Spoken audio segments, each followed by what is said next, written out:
For the first time in history, the disappearance of a job doesn't mean a human failed. It means the system no longer requires a human. The central question we face isn't whether artificial intelligence will take your job. The question is what kind of job you actually think you have. When machines first entered the fields, they eliminated physical agricultural labor. Those displaced farmhands moved indoors, forming the backbone of structured, repetitive manufacturing. Later, technology arrived at the bank branch. ATMs absorbed the routine administrative tasks of tellers, forcing bank employees to shift into handling customer relations. For 2 centuries, the rule of automation held firm. Machines removed physical repetition. When the physical task disappeared, humans adapted by moving upward into roles that required cognitive judgment. We consistently traded muscle for mind. But this technological trajectory does not move in a straight line. It is exponential. And this wave of automation is specifically targeting that cognitive layer. When a machine takes over a physical action, you move to a thinking role. When it masters the thinking role, there's nowhere left to retreat. For the past decade, a comforting narrative has been repeated by economists and corporate advisors. AI does not take jobs, it takes tasks. But generative AI breaks that logic at scale. These models are now capable of executing deep expertise, complex interpersonal interaction, and creative workflows. This McKinsey chart projects the impact on labor. The data shows a massive percentage point acceleration in automation, specifically for STEM professionals, educators, and creative arts managers. Look at the top-line projection here. The data indicates that 30% of all hours worked today across the U.S. economy could be fully automated within just 6 years. The World Economic Forum projects that 44% of workers' core skills will be completely disrupted by 2028. And a global analysis by Goldman Sachs shows the equivalent of 300 million full-time jobs are directly exposed to this wave of cognitive automation.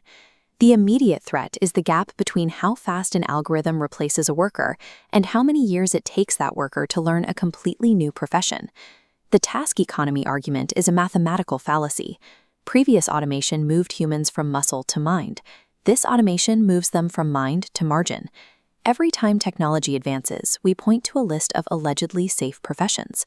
We assume that doctors, lawyers, and teachers are insulated because their work requires human judgment and years of elite education. In the legal sector, AI systems are already drafting contracts, executing pretrial discovery, and analyzing procedural precedent with a speed that human legal teams cannot physically match. In 2023, the AI system Co-Counsel completed a document review task in 2 hours. That same task previously took 50 lawyers 3 solid days. In medicine, a study published in JAMA showed that ChatGPT-4 successfully outperformed human doctors in diagnostic accuracy on a standardized set of clinical cases. That same year, Google's MedPalm 2 achieved a score of over 86% on medical licensing exams. It performed at an expert doctor's level. This graphic shows how the model reaches a clinical conclusion. Faced with a diagnostic question about rib pain, the MedPalm 2 model generates a step-by-step logical rationale identical to how a human specialist deduces an illness. And the GPT-4 output below executes the exact same process, correctly identifying the internal intercostal muscle and outlining the proper treatment method through clinical logic. The intellectual moat protecting these professions was an illusion. The list of jobs a machine cannot perform is not shrinking slowly, it is actively collapsing. The comforting task economy is dead, and the once impenetrable fortress of the safe professions has finally been breached. But the economic projections and the productivity models we have just reviewed only track the mechanical displacement of labor. A spreadsheet measures the loss of a salary. It completely ignores the darker, uncalculated human cost of what we lose alongside our utility. If we are no longer defined by our economic value, what is actually left? Human labor functions as the primary psychological scaffolding for the individual. Its removal triggers a collapse of identity that begins before the bank account empties. For the majority of human history, profession and core identity were indistinguishable. The farmer, the smith, and the merchant were defined by their contribution. The job was the person.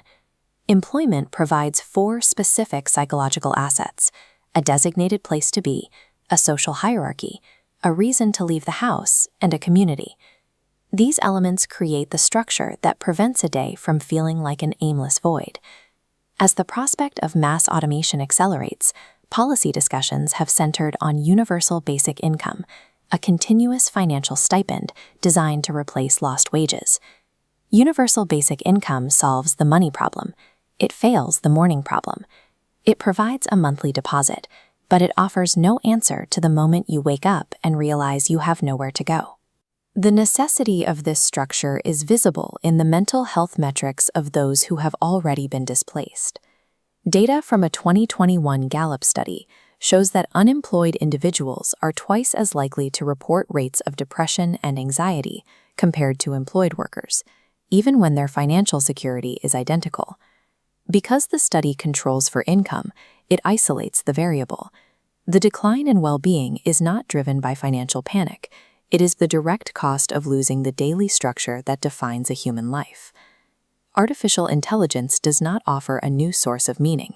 It simply deletes the societal demand for the tasks that previously supplied it.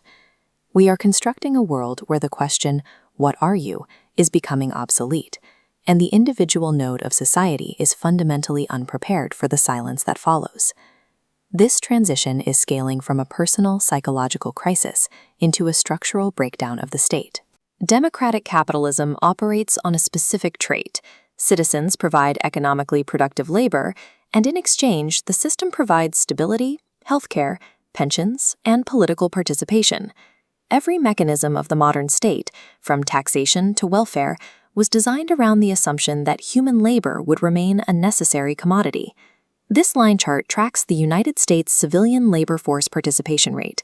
The assumption of constant labor demand is failing.